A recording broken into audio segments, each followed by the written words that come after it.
नमस्कार। हम बहुत बार ऐसे लोगों से मिलते हैं जो हमें अपनी ज़िंदगी में हेल्प करते हैं सक्सेसफुल होने में, हमारी लाइफ गोल्स को प्राप्त करने के लिए। लेकिन कई बार अनफॉर्चुनेटली हम ऐसे लोगों से मिलते हैं जो ना केवल हमें अपनी सक्सेस से दूर ले जाते हैं बल्कि हमें अपने आप से दूर ले जाते हैं। हमारी पर्सनालिटी में वो इतना फ़र्क कर देते हैं, हमारी पर्सनालिटी को इतना डिस्टर्ब कर देते हैं कि हम शायद वो रहते ही नहीं जो हम बेसिकली हैं। हमारा इनर पीस ख़त्म कर देते हैं। आज हम बात करेंगे कुछ ऐसे ही रिलेशनशिप्स, कुछ ऐसे ही लोगों की कि इनको हमें डील कैसे करना है। नमस्कार, मैं हूँ Swati talk easy tech easy से, और आपसे रिक्वेस्ट करूँगी कि मेरे चैनल को लाइक और सब्सक्राइब करिए। पहचाने कैसे ऐसे लोगों को, क्योंकि इन लोगों को पहचानना, अगर आप अपनी ज़िंदगी के सफ़र में इनको जल्दी पहचान जाएं तो बढ़िया रहता है, जिससे कि हम इन पर अपना वक्त बर्बाद ना करें। अगर आपको किसी भी इंसान के साथ मिलकर एनर्जी ड्रेन होने का एहसास होता है, एनर्जी ड्रेन होना मतलब आपको लगता है कि आप बहुत थकावट महसूस कर रहे हैं, थोड़ी सी देर बात करने के बाद आपको उसमें कोई ख़ास इंटरेस्ट नहीं है, इन लोगों के साथ अक्सर आपका कम्युनिकेशन स्ट्रेट नहीं होगा। कोई भी बात उसमें आर्गुमेंट होगा या कोई एग्रेसिव स्टेटमेंट ज़रूर होगा। तीसरी चीज़, इन लोगों के साथ आपको थोड़ी ही देर के बाद महसूस होगा कि या तो आप कुछ कर नहीं रहे हैं, या आप किसी करने लायक हैं नहीं, या आपने जो भी काम किया है वो गलत है। इन लोगों के साथ आपको ऐसा भी महसूस हो सकता है कि आपको आप ही हर प्रॉब्लम का कारण है।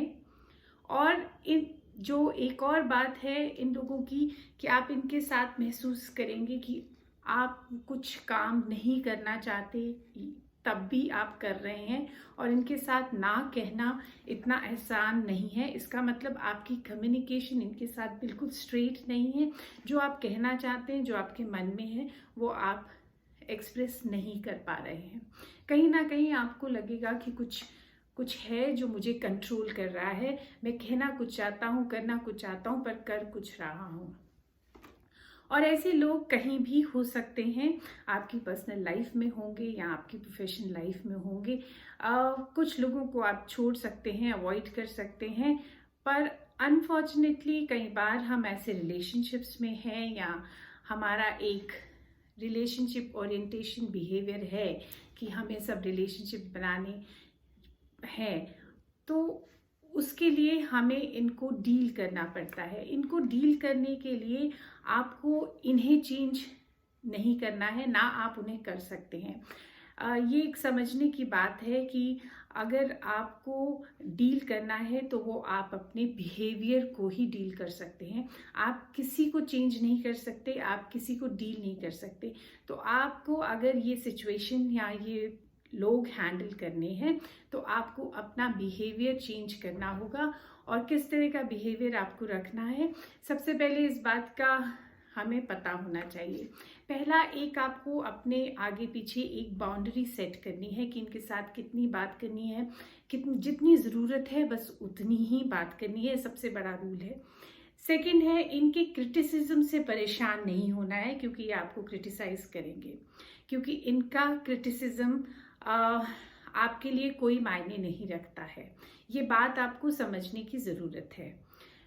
जो तीसरी चीज़ है वो ये है कि आपको इनको प्लीज़ नहीं करना। वैसे तो ये लोग प्लीज़ होंगे ही नहीं किसी से भी। इनको प्लीज़ करने के लिए या इनको इम्प्रेस करने की आपको कोई ज़रूरत नहीं है। आप अपने तरीके से काम करिए। चौथी चीज़ है कि आप इन पे ट्रस्ट ना करें, उतना ही अच्छा है। पांचवी चीज़ जो कि बहुत ज़रूरी है और जिस बात का आपको सबसे ज़्यादा ध्यान रखना है कि आपको इस बात का अवेयर होना है कि कहीं आपके इमोशंस की चाबी आपने इनको तो नहीं दे दी है। आपको इस बात का ध्यान रखना है कि आपका इमोशन ये कंट्रोल तो नहीं कर रहे हैं, क्योंकि हो सकता है कि आप हंस रहे हैं या रो रहे हैं, इसका कंट्रोल आपने उनको दे दिया होगा। क्योंकि ऐसी कई बातों में आप शायद प्रोवोक होके अपने आप को परेशान कर रहे होंगे और अपनी खुशी उन और दुख उनके हाथों में दे दिया है। आप कभी भी अपना इमोशनल कंट्रोल किसी को ना दें, क्योंकि अगर आपने अपना इमोशन कंट्रोल किसी को दे दिया है, इसका मतलब आप उसके गुलाम ऑलरेडी हैं। और अगर ऐसा है, प्लीज़ अवेयर रहिए, उस पावर को वापस लीजिए और इंजॉय करिए और खुश रहिए और हेल्दी रहिए और सक्सेस के लिए आगे काम करिए। नमस्कार।